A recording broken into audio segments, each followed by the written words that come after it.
Okay, we are going to talk a little bit about fats and lipids on this video. This is the video to go along with your corresponding PowerPoint. So, fats and lipids are these compounds that, just like carbohydrates, they're made out of primarily carbon and hydrogen and oxygen. I've got a little typo in there. It says oxygen instead of oxygen, but you guys get the idea. So, these fats and these lipids, they have a lot of different uses in our body. They provide energy, right? They insulate us, they insulate things, they insulate your organs, they provide protection against shock. Fat also helps insulate your brain and spinal cord. All the nerve pathways in your brain and your spinal cord, when they send electrical signals, and we don't want those signals to get crossed. So just like you have a coating on the wires in your house or the wires in your car or anywhere else that we have electrical wires, your brain and your nervous system has this coating on it, and it's called the myelin sheath. Really important. It's very important, this myelin sheath. It's made mostly of lipids. And in fact, one of the reasons that little children, especially babies, are not very coordinated is that the myelin sheath is not complete. And so they have trouble really sending those signals from their brain to their little hands or feet or whatever. So it's one of the very important things that fats do.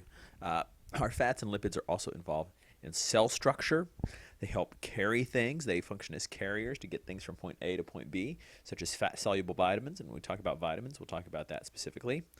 So our fats and lipids, one of the important concepts, one of the important things about them is that they are hydrophobic or water-fearing. So this means that they just don't mix well with water. So think about if you have a salad dressing that has oil and it has vinegar. Well, the vinegar is watery and the oil is not, and they don't mix very well. You can shake them up. You can shake up that salad dressing, but eventually they're going to separate. They don't really mix, okay? So that's important later on.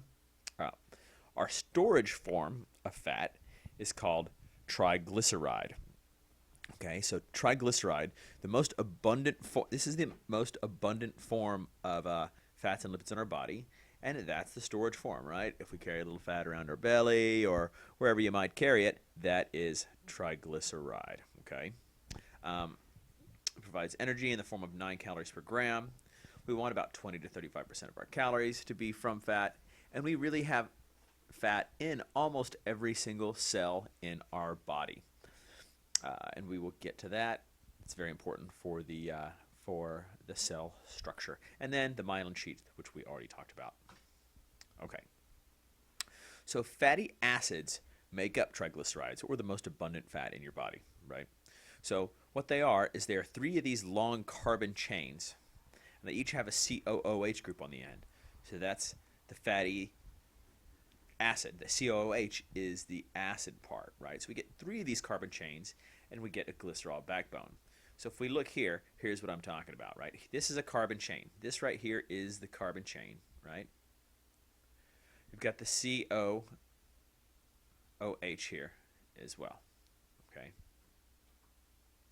So then we put 3 of these together along with this glycerol molecule, and we have a triglyceride. Right? There are 3 glycerides. Triglyceride. 3 fatty acids and a glycerol backbone. That's very important to understand that. Okay? So we have what we call saturated fatty acids and unsaturated fatty acids. You've probably heard of saturated fats and unsaturated fats. Well, when a carbon chain like this is saturated, it means that it has all single bonds between the carbons, and that all these carbons have hydrogens sticking off either side of them. If this is a carbon right here, we've got hydrogen, hydrogen. But when we have an unsaturated molecule, it's got at least 1 double bond in that, okay? 1 double bond means monounsaturated. 2 double bonds or more means polyunsaturated, okay? And what this does is this changes the shape. It changes the shape of this triglyceride chain, of the chain on this glycerol backbone, this chain right here, right? So instead of being shaped straight, it's going to be shaped straight to here, and then where the double bond is, it's going to shoot up like this, and that changes the shape, right? Very important. When something is a mono or polyunsaturated, it changes the shape. Now these monounsaturated fats and the polyunsaturated fats, they are typically considered the healthier fats. And because of their change in the shape, they are actually more likely to be liquid at room temperature. You can think of them as the less thick fats, right? So if you have something that is solid at room temperature, it's probably a saturated fat, and unsaturated fat is something that is going to be liquid. Okay, so we've seen this graphic on what these things are supposed to look like. Okay, so the other very abundant molecule that you've got in your body are phospholipids. Phospholipids are two of these fatty acids, just like before. So two of these, right? Okay. Plus a glycerol backbone, same glycerol backbone, plus a phosphate group. You don't really need to know what a phosphate group is, right? Except that it contains phosphorus, and that the phosphate group likes water, okay? The phosphate groups likes water. So you've got this fatty acid tail that does not like water. So this is important because these make up our cell membranes, okay? These make up our cell membranes in our cells, right? Our cells are like these giant sacs that hold all this stuff in. And the membrane is the part that holds everything in. So when you've got this phospholipid bilayer, what you have is you've got these blue parts are the phosphate parts, that these parts are just fine with water. They don't hate water. They kind of like the water, right? And then you've got the tail. You've got the fatty acid tail right here. This part hates water. Well, then on the other side of the membrane, you've got more fatty acid tail, right? And the phosphate group on the outside. So this is what our cell membranes look like. Phosphate tails on the outside, or phosphate heads on the outside. They like water.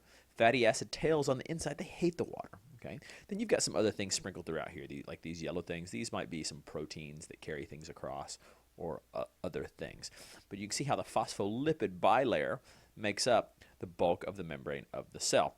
And that is why we actually have fat or lipid in every single cell in our body, pretty much.